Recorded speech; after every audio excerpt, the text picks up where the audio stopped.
What if Anakin Skywalker had been trained by Mace Windu instead of Obi-Wan Kenobi? The moment Qui-Gon Jinn dies on Naboo, the Jedi Order faces a decision that quietly determines the fate of the galaxy. With no room for sentiment or tradition, the Council intervenes, choosing discipline over familiarity, authority over compassion. Obi-Wan Kenobi is elevated to knighthood immediately, but the speed of that promotion is itself an admission of fragility. Yoda openly acknowledges what the Council already knows. Obi-Wan is 25, freshly tested, never trained as a Padawan, and emotionally entangled with both Qui-Gon's memory and Anakin's future. Historical precedent matters here. The Jedi Order typically assigns Padawans after decades of field experience. Even Anakin's future peer mentors like Plo Koon and Ki-Adi-Mundi did not train apprentices until far later, entrusting the most powerful Force-sensitive ever recorded to a first-time master violates every internal safeguard the Order has built over 1,000 generations. More importantly, Anakin's emotional profile alarms them. Canon sources consistently describe him as exhibiting unusually high attachment markers, accelerated fear response, and reactive anger well beyond temple norms. Jedi younglings are taken before memory consolidation. Anakin arrives at 9, carrying trauma from slavery, maternal attachment, and sudden separation. The Council understands the math. High midichlorian count amplifies emotional output. Emotional output destabilizes Force use. Unchecked, that combination has historically produced Sith, not Jedi. This is where the Council makes its first truly interventionist decision in centuries. They do not follow prophecy. They attempt to manage it. Mace Windu is chosen not because he is powerful, but because he is controlled. Windu is the Order's enforcer, philosopher, and counterweight. He sits second only to Yoda in authority, helped codify Jedi combat doctrine, and is one of the few masters who has confronted darkness without being consumed by it. His creation of Vapad already places him outside orthodox Jedi thinking. He understands something the Council rarely admits out loud. Suppression does not eliminate darkness. It teaches it to wait. Windu's philosophy clashes immediately with temple tradition. Standard Jedi training prioritizes emotional distancing, meditation, and gradual exposure to conflict. Windu rejects that approach for Anakin outright. He does not believe Anakin can be trained by avoidance. Instead, he treats emotion as a Force vector that must be acknowledged, named, and restrained through discipline. Under Windu, training intensifies sharply. Physical endurance drills are doubled. Meditation is confrontational rather than calming. Failure is corrected immediately, publicly, and without reassurance. The relationship is deliberately hierarchical. Windu does not position himself as a friend, sibling, or emotional substitute. He positions himself as authority. For Anakin, this matters. Obi-Wan treated him like a brother. Windu treats him like a weapon under construction that must never be allowed to fire unintentionally. Responsibility is taught before freedom. Power is earned, not indulged. Anakin is not told he is special. He is told he is dangerous. Where this timeline truly diverges is attachment. Instead of severing Anakin from his past through silence, Windu removes uncertainty itself. He personally monitors Shmi Skywalker's safety on Tatooine through discreet annual visits. This is not compassion. It is risk management. Fear thrives in the absence of information. By ensuring Shmi's well-being, Windu removes the single largest emotional time bomb in Anakin's psyche. Canon makes clear that Anakin's fall accelerates after years of suppressed fear about his mother. Here, that fear never metastasizes.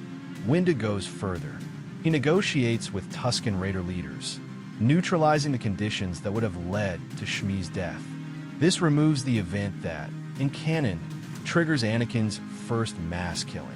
Statistics inside the Order show that nearly 60% of documented Jedi falls are preceded by a singular traumatic loss combined with perceived institutional betrayal. Windu eliminates both variables. Padme Amidala is handled differently as well. She is never framed as forbidden desire. She is framed as professional distance. The distinction matters. Forbidden desire creates fixation. Structured distance creates respect. Anakin is not taught to repress attraction. He is taught to contextualize it. This groundwork makes Vapad possible. Vapad is not merely a lightsaber form. It is a psychological circuit. It channels aggression into controlled output, using the opponent's darkness as feedback. Historically, only Windu has mastered it without falling. The Council opposes teaching it to Anakin precisely because of his volatility. Windu argues the opposite.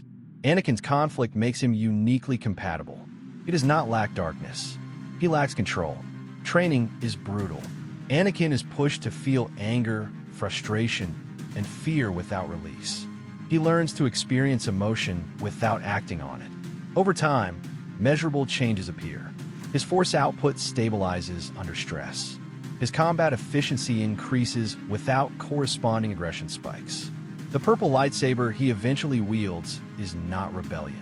It is certification, proof that darkness acknowledged is less dangerous than darkness denied. By the end of this phase, Anakin Skywalker is no longer a ticking clock. He is a constrained system, still powerful, still volatile, but no longer unpredictable. And for the first time, the Jedi Order is not reacting to destiny. It is shaping it. Palpatine's manipulation attempt begins the same way it always does, through dreams. In canon, prophetic nightmares are the wedge he drives between Anakin and the Jedi Order, exploiting fear before logic can intervene. Here, the visions still come, but their effect is fundamentally different. Under Mace Windu's training, Anakin has been taught that fear unexamined becomes obedience, while fear examined becomes data. When the nightmares surface, Anakin does not interpret them as fate. He treats them as intrusion. Palpatine approaches Anakin with the same rhetoric he perfected over decades. Sympathy first, then isolation, then forbidden knowledge. He frames the Jedi as emotionally negligent and positions himself as the only figure who understands Anakin's pain. This time, the words fail to land. Windu's emphasis on emotional literacy gives Anakin something he never had before, a reference frame. Sith manipulation relies on urgency, secrecy, and the illusion of exclusivity. Anakin recognizes all three in real time. Instead of concealing the encounter, Anakin reports it. This single decision collapses the grooming cycle that defined the original timeline. Trust between master and apprentice holds. The Sith strategy of splitting authority does not succeed. Windu listens without suspicion, without ego, and without dismissal. For the first time in decades, the Jedi Order receives accurate intelligence from within Palpatine's inner circle before he is ready to act. The arrest is not delayed. It is not improvised. It is decisive. When Windu moves against Palpatine, Anakin is brought with him openly. There is no exclusion, no contradiction, no emotional sidelining. This matters strategically. In canon, Palpatine isolates Anakin to force a loyalty crisis. Here, that option never presents itself. The Sith Lord is confronted by unity rather than doubt. Windu understands that secrecy breeds resentment. Inclusion breeds accountability. The duel that follows is unlike any recorded engagement in modern Jedi history. Palpatine unleashes Force lightning at a scale consistent with his peak canonical output, capable of overwhelming Council Masters within seconds.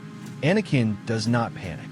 Vapad functions exactly as Windu designed it to. The feedback loop converts Sith aggression into controlled counterpressure.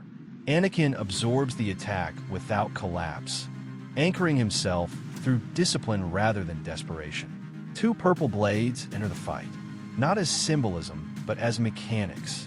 Their synchronized pressure disrupts Palpatine's rhythm, preventing him from dominating the tempo. Sith combat relies on overwhelming force and emotional destabilization. Neither works here. Palpatine attempts to pivot toward emotional leverage, invoking Shmi Skywalker and dangling the promise of salvation. The tactic fails because certainty has replaced fear. There is no unknown fate to exploit. The Sith line ends without betrayal. There is no last-second reversal, no sacrifice required to restore balance. Palpatine dies as a consequence of exposure, not tragedy. The Jedi do not fall. The Republic does not fracture. The Clone Wars end not with an empire, but with an arrest that arrives before institutional collapse becomes inevitable. Balance is achieved without Anakin's fall. This reframes the prophecy entirely. The Chosen One does not bring balance by destroying the Jedi or embracing the dark side temporarily. He fulfills it through restraint. Anakin earns the rank of Jedi Master through action, not favoritism. His elevation is unanimous, not because of prophecy, but because his conduct under pressure demonstrates exactly what the Order was meant to produce. Mace Windu accepts his role in this outcome without claiming destiny for himself. He was never meant to be the Chosen One. He was meant to shape one. The distinction matters. Leadership without ego becomes the defining lesson of this era. The Jedi Order survives, altered by its own near failure. Emotional discipline is no longer synonymous with emotional denial. Policy shifts follow doctrine. Attachment is studied rather than suppressed. The epilogue unfolds quietly. Anakin reunites with his mother without fear or guilt. The meeting is not explosive. It is grounding. There is no rage, no grief spiral, no trauma deferred into violence. Closure arrives before damage accumulates. This alone prevents countless future casualties. Yet peace does not mean stagnation.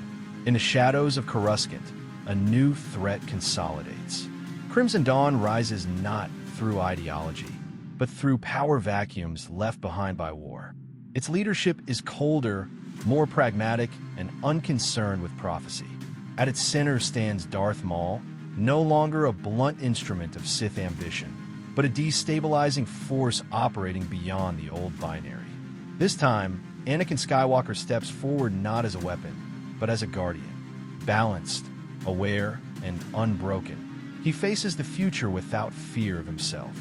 The galaxy does not know peace forever, but it survives, and that makes all the difference.